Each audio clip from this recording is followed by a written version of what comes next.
The rescue ship Covenant's Grace dropped out of hyperspace at the edge of the Crixian system, and Commander Vexler of the Galactic Coalition felt his stomach turn cold. Through the viewport, he could see the debris field that had once been a thriving mining colony. Twisted metal floated in the void like broken bones, and emergency beacons blinked their desperate red lights into the darkness of space. "By the ancient stars," whispered Lieutenant Morka beside him. Her 4 eyes were wide with horror. "The Vraxian raiders, they did this." Vexler nodded slowly. The Vraxians were monsters who lived for violence and chaos. They attacked without warning, killed without mercy, and disappeared before anyone could respond. This mining colony had housed 3,000 souls from a dozen different species. Now there was nothing but ruins. "Scan for survivors," Vexler ordered. His voice was steady, but inside he felt hopeless. No one survived a Vraxian raid. Everyone knew this. The Vraxians made sure of it. The scanning officer worked his console with trembling claws. "Commander, I am detecting something strange. There are life signs, many life signs. They are coming from the central processing facility." Vexler leaned forward in his command chair. "That is impossible." "How many?" "Over 2,000, sir. And they are protected. The facility's shields are still active." This made no sense. How could so many survive? The Vraxians were thorough in their destruction. They enjoyed killing. They would never leave survivors behind. "We are also detecting another vessel in the debris field," the scanning officer continued. "It is badly damaged and losing atmosphere. The design is unknown to our database. Wait, I am receiving an updated file. The ship is registered as the TMS Defiant. It is a Terran military vessel." Vexler felt something strange in his chest. Hope, perhaps. He had heard stories about the Terrans. Everyone in the galaxy had heard stories about them. They were a young species from a small planet in an unremarkable star system. They had only joined the galactic community 50 years ago, but in that short time, they had built a reputation that made even the oldest species nervous. Terrans were strange creatures. They were soft, weak-looking things with no natural weapons. No claws, no fangs, no venomous stingers. They could not see in the dark. They could not breathe underwater.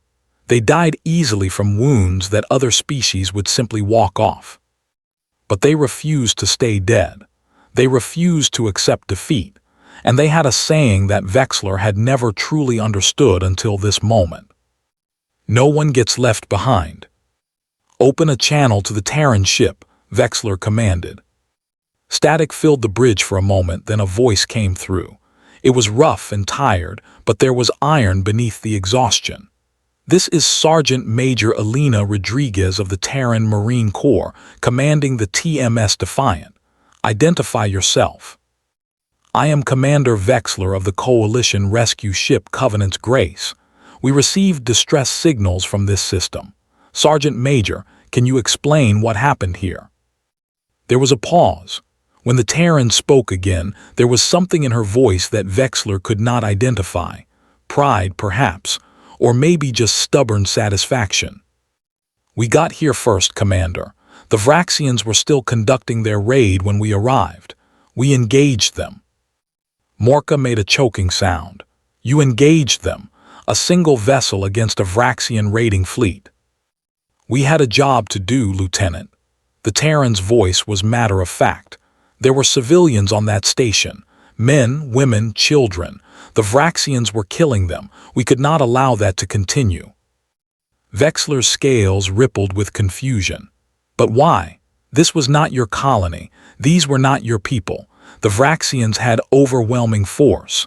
The logical choice would have been to retreat and call for reinforcements." The silence that followed was heavy. When Sergeant Major Rodriguez spoke again, her voice had changed.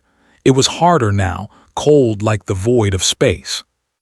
"Commander Vexler, I am going to tell you something about Terrans. We have a lot of flaws.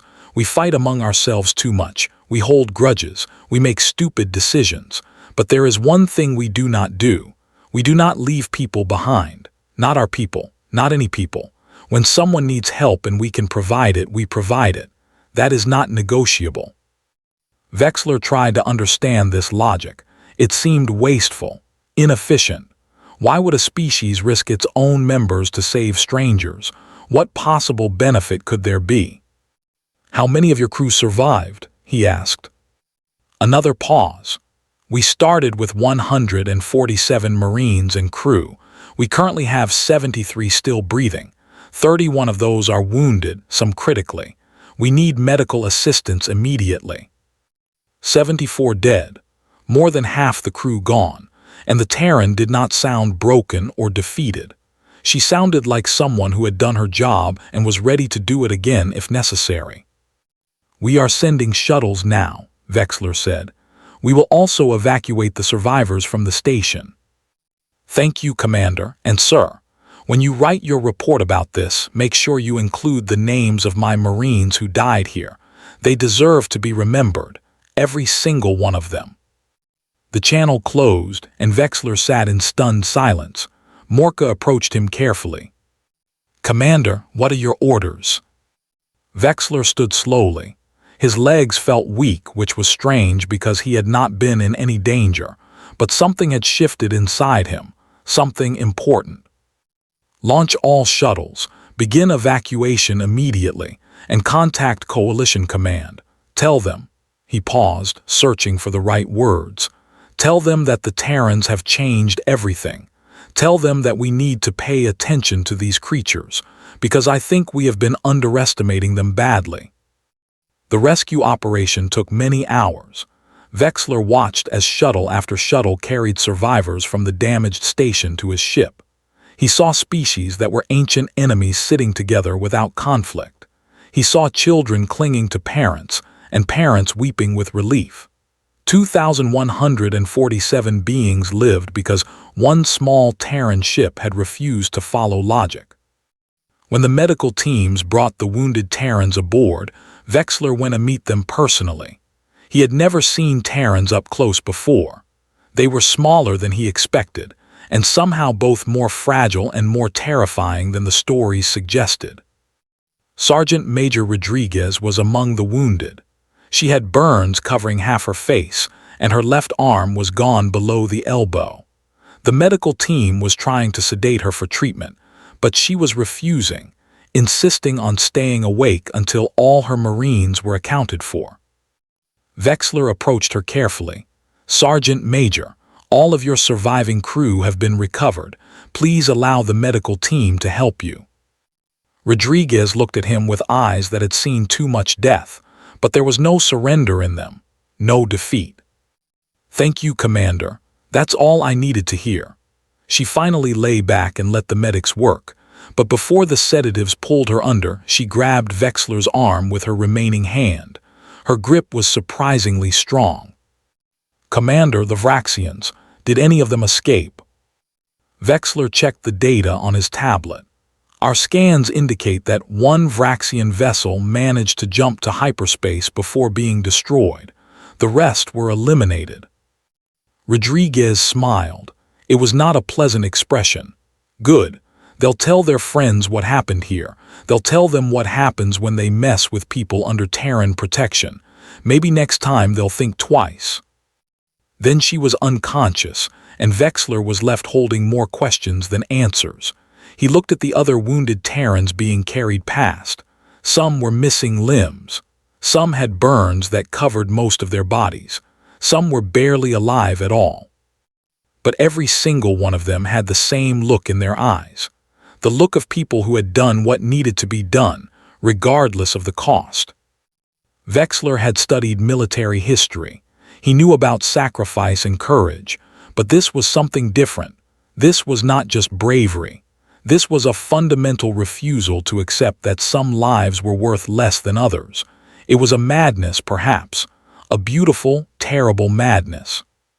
He returned to the bridge and began writing his report. The Coalition would want to know everything. They would want to understand how one ship of strange, soft, weak creatures had stood against a Vraxian raiding fleet and won. Vexler was not sure he could explain it. He was not sure anyone could. but he knew one thing with absolute certainty. The galaxy had changed today, and it would never be the same again. 3 months later, Sergeant Major Elena Rodriguez stood in the Memorial Hall of the Terran Marine Corps headquarters on Luna. Her new prosthetic arm gleamed in the soft light, and the scars on her face had healed into pale lines that crossed her dark skin like a map of suffering. Around her stood the surviving members of her crew. They had come to honor the 74 who had not come home.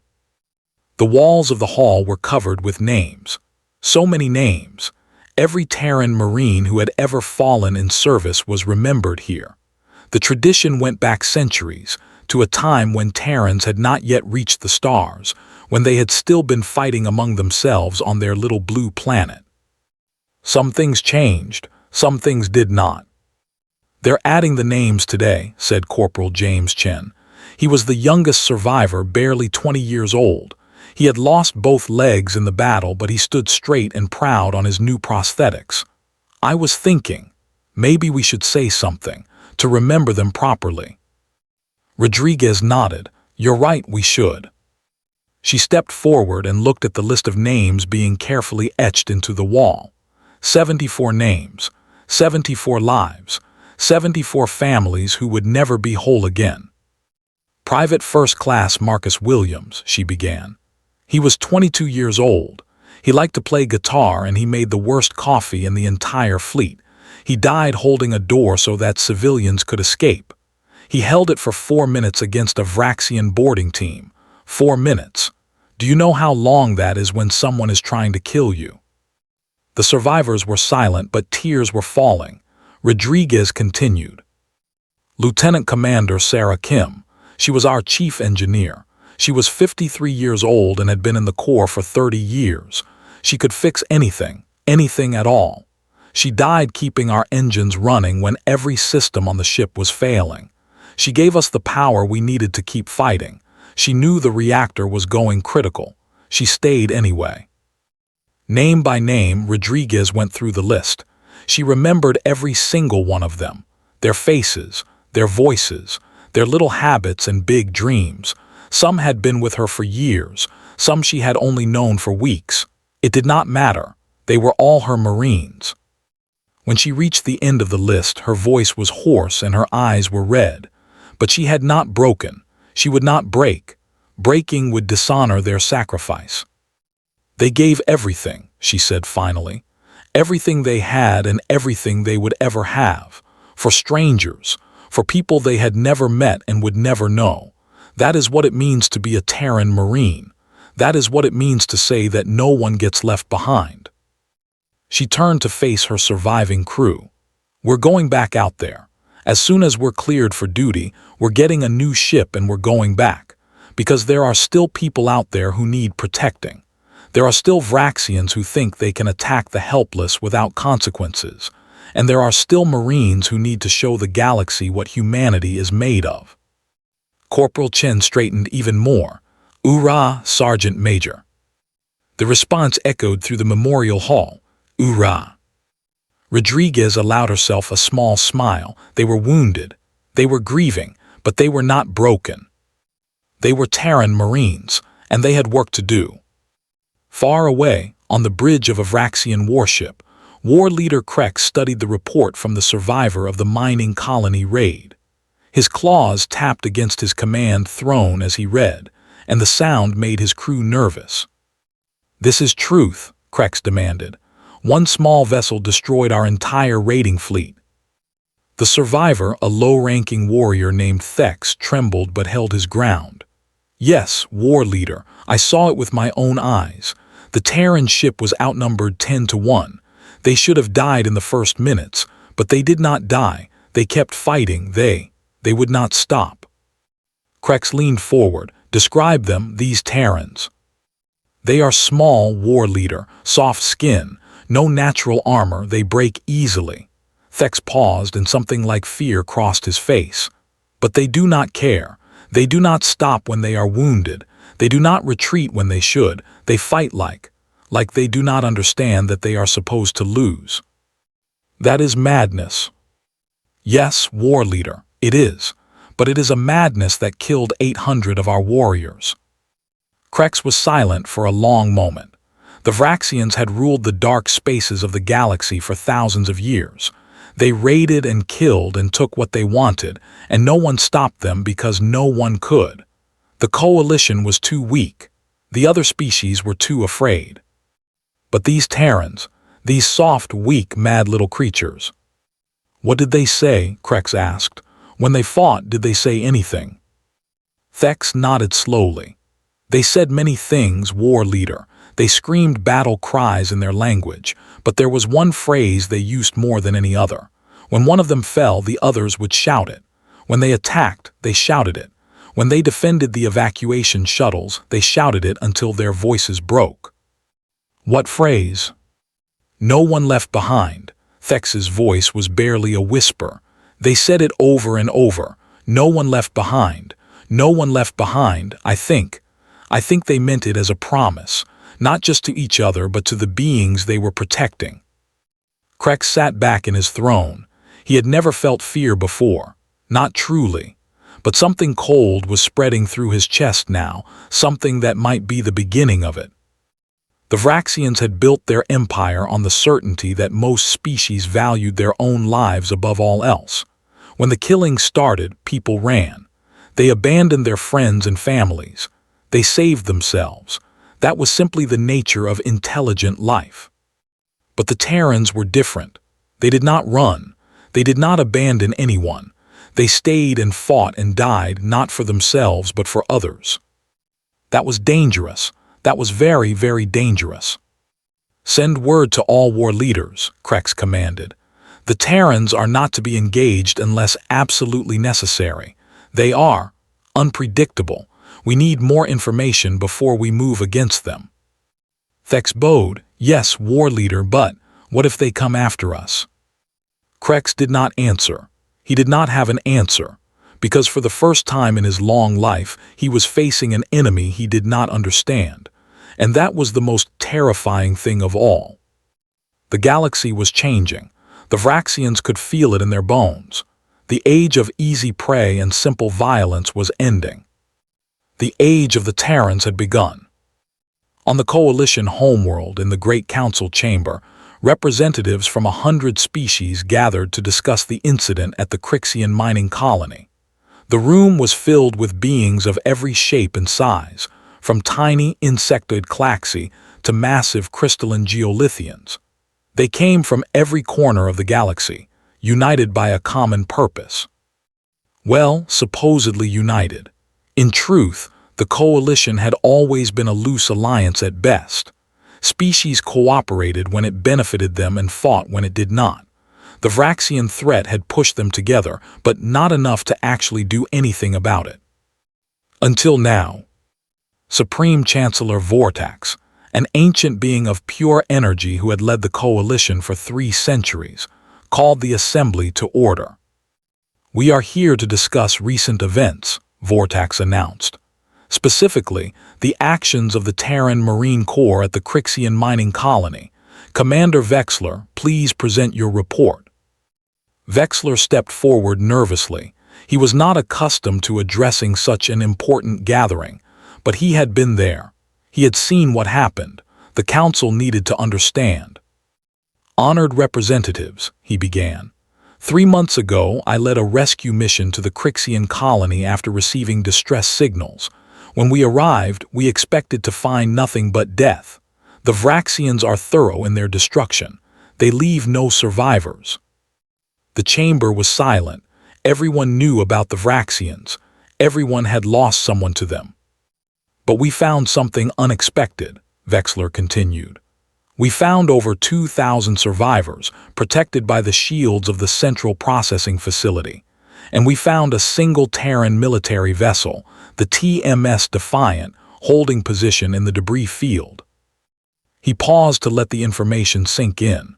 The Terrans had engaged the Vraxian raiding fleet, 1 ship against 10. They fought for 7 hours. They lost more than half their crew, but they did not retreat. They did not flee. They stayed and fought until the Vraxians were destroyed and the survivors were safe. Murmurs rippled through the chamber. Some representatives looked confused, others looked skeptical, a few looked afraid. Representative Clarksa of the Velaxian Combine raised a tentacle for attention. "Commander, this seems unlikely. No species in the Coalition has ever successfully defended against a Vraxian raid. The Terrans have been part of galactic civilization for only 50 of your standard years. How could they accomplish what older, more advanced species could not?" Vexler had been asking himself the same question for months. "I spoke with the Terran commander, Sergeant Major Rodriguez. I asked her why they fought when logic demanded retreat. She told me something that I still struggle to understand." He accessed his personal recorder and played the message for the council. "We do not leave people behind. Not our people. Not any people. When someone needs help and we can provide it, we provide it. That is not negotiable." The chamber erupted in confused discussion. Vortax called for order. "This is fascinating," said Representative Morthax of the Kryllian hegemony. "But it is also irrational. Why would any species risk its own members to protect strangers? What is the evolutionary advantage?" "I do not know," Vexler admitted. "But I do know what I saw. The Terrans who survived were grievously wounded. Many had lost limbs. Some had injuries that would kill any other species, but they were still fighting. They were still protecting the evacuation shuttles. They would not stop until every single survivor was safe." Another representative spoke up. It was Ambassador Chen Wei, the Terran delegation's senior member. He was an older man with gray hair and calm eyes. He had been listening quietly until now. "Perhaps I can offer some clarity," he said. "What Commander Vexler describes is not irrational to us. It is fundamental. It is the core of who we are." He stood and addressed the council directly. "Our species has a difficult history. We have fought terrible wars among ourselves. We have committed great evils, but we have also learned something important. We have learned that the measure of a civilization is how it treats its weakest members. We have learned that a life saved is a victory that cannot be taken away." Ambassador Chen paused. "When our Marines say no one gets left behind, they mean it literally. Not just their fellow Marines, not just other Terrans, everyone, every sentient being who needs help. That is the promise our military makes. That is the oath they take." Supreme Chancellor Vortax's energy field flickered with interest. "This is unusual. Most species prioritize their own kind above others. It is the natural order." "Perhaps," Ambassador Chen acknowledged, "but we have chosen a different path. We believe that compassion extended only to those like ourselves is not true compassion. We believe that protection offered only to our own is not true protection. Either everyone matters or no one does." The chamber fell silent. The representatives looked at each other, uncertain how to respond. This was not how species were supposed to behave. It defied everything they understood about survival and self-interest. Finally, Representative Clarksa spoke again. "Ambassador Chen, let us say we believe you. Let us say the Terrans truly are as you describe. What does this mean for the Coalition?" Ambassador Chen smiled. It was a small smile, but there was something in it that made several representatives uncomfortable. "It means that the galaxy has a new option," he said. "For thousands of years, the Vraxians have raided and killed without consequence. No one could stop them. No one would even try. But that has changed now. The Terrans will not allow the innocent to be slaughtered. We will not stand by while the helpless are destroyed." He looked around the chamber, meeting the eyes of every representative he could. "We are offering our protection to any species that wants it. We are offering our Marines to guard your colonies and your ships. We are offering our blood and our lives to defend those who cannot defend themselves." "And in return," asked Morthax suspiciously, "what do you want from us?" "Nothing." Ambassador Chen's voice was simple and direct.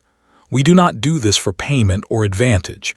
We do this because it is right, because no one should have to die alone in the dark while others stand by and watch." The chamber erupted again. This time, the murmurs were different. There was still confusion and skepticism, but there was also something else, something that might have been hope. For the first time in centuries, someone was standing up to the Vraxians. Someone was saying that the killing had to stop. And that someone was a species so young that most of the galaxy had barely noticed them until now. Supreme Chancellor Vortax called for order one final time. "We will deliberate on this matter. Ambassador Chen, your offer is unexpected. The coalition will need time to consider its implications." "Of course," Ambassador Chen said. "Take all the time you need, but know this, while you deliberate, our Marines are already out there. They are patrolling the border regions. They are responding to distress calls. They are doing what they have always done." He turned and walked toward the exit. At the door, he paused and looked back. "The Vraxians have had their way for too long. That ends now. Not because we are stronger than they are, not because we have better weapons or more ships, but because we refuse to accept that cruelty is inevitable. We refuse to believe that the powerful should prey on the weak. We refuse to give up on the fundamental idea that every life matters." He smiled again, and this time there was steel in it. "The Terran Marine Corps sends a message to the Vraxians and anyone else who thinks they can hurt the innocent without consequence. We are coming, and we will not stop, and we will never, ever leave anyone behind." The door closed behind him, and the council chamber was silent. The galaxy was changing. Everyone could feel it. And no one knew yet whether to be grateful or terrified. 5 years passed. The galaxy transformed. At first, the changes were small. A few coalition worlds requested Terran marine protection. A handful of trade routes became safer. Some colonies that had lived in fear for generations found themselves sleeping peacefully for the first time. Then the changes became larger. More worlds requested protection. More species asked to join the Terran alliance. The Vraxians, who had raided freely for millennia, found themselves facing resistance everywhere they went. And not just resistance, defeat. The Battle of the Nexus Cluster was the turning point. The Vraxians had gathered their largest fleet in a century, intending to crush the Terran threat once and for all. 300 warships, 20,000 warriors, enough firepower to crack planets. They faced 47 Terran vessels and 12,000 Marines. The battle lasted 3 days. When it was over, the Vraxian fleet was destroyed. 287 ships reduced to debris. 16,000 warriors dead. War leader Krex himself killed when a Terran boarding team fought through his flagship to reach him. The Terrans lost 19 ships and 2,400 Marines. Every survivor was recovered. Every body was brought home. No one was left behind. The galaxy watched in stunned disbelief. The Vraxians, who had terrorized the stars since before many species had developed writing, were broken. Their empire fractured. Their survivors scattered into the darkness, afraid to show themselves. And the Terrans did not stop. They hunted the remaining raiding bands. They liberated slave worlds. They rescued prisoners who had been held for decades. Every single life mattered. Every single person was worth saving. On the 1-year anniversary of the Battle of the Nexus Cluster, a ceremony was held on Luna. Representatives from across the galaxy attended. They came to honor the fallen and to celebrate the living. They came to witness something unprecedented. Sergeant Major Elena Rodriguez, now promoted to Lieutenant Colonel, stood before a crowd of thousands. Her prosthetic arm had been upgraded several times, and now it matched her remaining arm almost perfectly. The scars on her face had faded but never disappeared. She wore them proudly. 6 years ago, she began, I was commanding a damaged ship in a debris field. We had just fought the hardest battle of our lives. We had lost friends, family, people we loved. We were wounded and exhausted and running out of options. She paused, looking out at the assembled crowd. Coalition representatives, Terran civilians, Marines from a dozen different units. They were all watching her with rapt attention. Someone asked me why we did it, why we fought when we could have run, why we sacrificed so much for strangers we had never met. Her voice was steady, but there was deep emotion beneath it. I told them that we do not leave people behind. That was true, but it was not the whole truth. She took a breath. The whole truth is that we are all we have, every species, every world, every person. We are together in this vast, cold, dark universe, and the only thing that makes it bearable is each other. The only thing that gives meaning to our existence is how we treat one another. Lieutenant Colonel Rodriguez stepped forward and her voice grew stronger. The Terran Marine Corps does not protect the innocent because we are stronger or smarter or better. We protect them because that is what it means to be civilized. That is what it means to be sentient. If we cannot extend our protection to those who need it, regardless of their species or homeworld or any other difference, then what are we? Just animals with technology, just predators with starships. She raised her prosthetic arm, the metal gleaming in the light. I lost this arm saving strangers. I lost friends and comrades in the crew I loved. And if you ask me if I would do it again, the answer would be yes, without hesitation, without regret. Because those strangers are not really strangers. They are us, all of them. Every being in this galaxy is part of the same family. The crowd was utterly silent. Even the alien representatives, who came from cultures and traditions vastly different from Terran ones, seemed moved. No one gets left behind, Rodriguez said. That is not just a military motto. That is a promise we make to the universe, to every child who is afraid of the dark, to every person who has been abandoned by those who should have protected them, to every soul who has ever felt alone and helpless. She lowered her arm and smiled. It was a warm smile, full of hope and determination and an unshakable faith in what she was saying. We are coming, we will never stop. And no matter how dark things get, no matter how hopeless they seem, we will find you. We will fight for you. We will bring you home. The applause that followed was thunderous. It came from every throat, every appendage, every being capable of expressing approval. It echoed through the hall and spilled out into the streets of Luna City and spread across the communication networks to every corner of the galaxy. And somewhere, in the darkness between stars, a child who had been captured by pirates heard a transmission that would change everything. No one gets left behind. The child began to hope. For the first time in months, they began to believe that someone might come for them. They were right. 3 days later, a Terran Marine dropship breached the pirate vessel's hull. A squad of Marines fought their way through the ship, eliminating every hostile they encountered. When they reached the holding cells, they found 17 prisoners from 6 different species. The squad leader, a young corporal named David Kim, knelt beside the child and smiled. "Hey there," he said gently. "I'm Corporal Kim. We're here to take you home." The child looked at him with wide, disbelieving eyes. "You came. You actually came." "Of course we did," Corporal Kim said. "That's what we do. We don't leave anyone behind." He picked up the child and carried them to the dropship. The other prisoners followed, supported by Marines who treated them with gentle care despite the urgency of the situation. As the dropship pulled away from the pirate vessel, the child looked back at the Marines who had saved them. They were checking their weapons, treating their wounds, preparing for whatever came next. They looked tired and battered and completely determined. "Why?" the child asked. "Why did you come for us?" Corporal Kim smiled. It was the same smile that Lieutenant Colonel Rodriguez had worn during her speech. The same smile that every Terran Marine learned to wear, through training and sacrifice, and the unshakable belief that what they did mattered. "Because you matter," he said simply. "Everyone matters, and no one, absolutely no one, gets left behind." The child leaned against him and closed their eyes.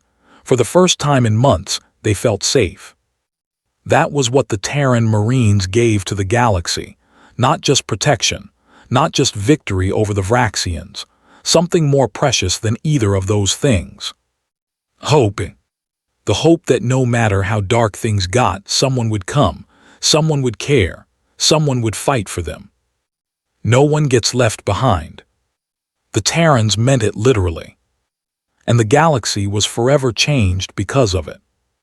50 years later, the galaxy barely remembered the time before the Terrans came.